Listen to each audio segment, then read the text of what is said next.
Hi, hello friends. How are you? I thought I would pop in. Astrology's been a little dicey, but I thought I would kind of pop in with my 2 cents on something that I know would have been really helpful for me. I don't know, forever ago, but specifically about 5 years ago when I met my now husband. So I had I want to say like a triggering moment this morning, but it was triggering. But more than that, it was this sense of I thought I knew that something was coming. I had seen all the signs. I honestly, truly believed that something was happening for me. And then this morning, it turned out that thing is not happening. And this particular thing, I'm being vague because, I don't need to air all my dirty laundry in such a public format. My husband and I are fine. We're good. But the whole point of this message is not so much, to gossip and look at me, listen to me. But rather, I kind of wanted to walk through like one of my many processes that allows me to survive in the 3D. So anyway, I lost something this morning, a dream, a promise, something that I really, truly believed was coming. And it's not. And so I guess I just wanted, it's a very long-winded way of saying, like, when I learned how to allow myself to just go start my day or start to move beyond a disappointment or a sense of betrayal from the universe. When I learned how to, and I say it, God, is Mercury doing something? Because I feel like I can't get my friggin' words out. Anyway, when I learned how to approach my life with softness on the days that I'm really struggling, because most of the time I'm a Capricorn, Moon, Venus, etc. girl. My North Node is in Aries. I'm a go-getter and I push beyond, right? I fight my way through. But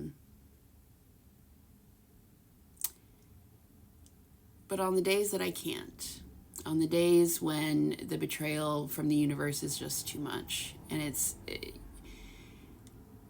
a mind effing because I make my living making predictions for people, and I would not have amassed a successful business if I wasn't correct. Because in order to have a successful business, you got to have repeat clients. And so I would not still be here if I wasn't able to be correct. So I guess I just want to encourage everyone to take a moment to,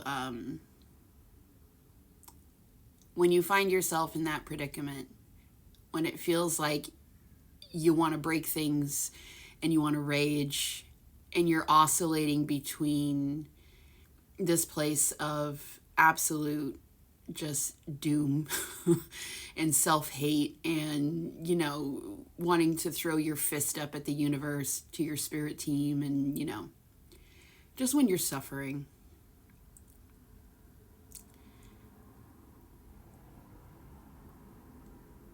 I really encourage you to learn how to get into your body. And how I started to do that was I called it being gentle with myself, which I had never done before. And I started doing this just a couple of years ago, where when I was really struggling emotionally with a major loss, for the first time ever, I allowed myself to just not push through it and also not push it away, but to also kind of give myself an out from just sitting there thinking about it or crying about it or venting about it or being bitter and rageful, angry. I allowed myself to just water my plants. And it was simply transformative because I was able to then move through the emotions, keeping my hands busy, ADHD. But I've learned that when I allow myself to do that, so today it was putting on makeup instead of rushing to get to the, my giant 5-mile long to-do list. Instead, I gave myself grace and time, and I just sat, listened to my true crime shows, comfort, and gave myself, I think I gave myself like an hour and a half to just sit and do my makeup. And when I allow myself these moments, this time, right, to kind of just sit and be, self-care, it allows me to then move on to be productive. And I have found that I actually am not productive at all when I don't allow myself to have a bit of time. And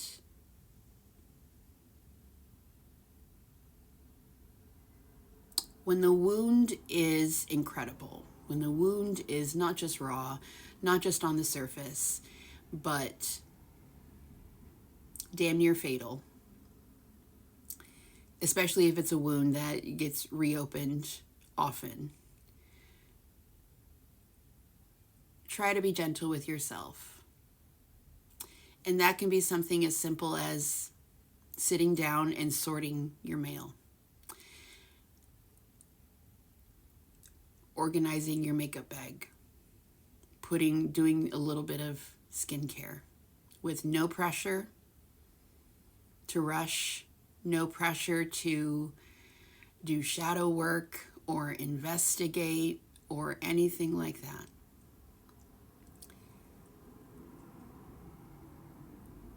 To just allow yourself to be.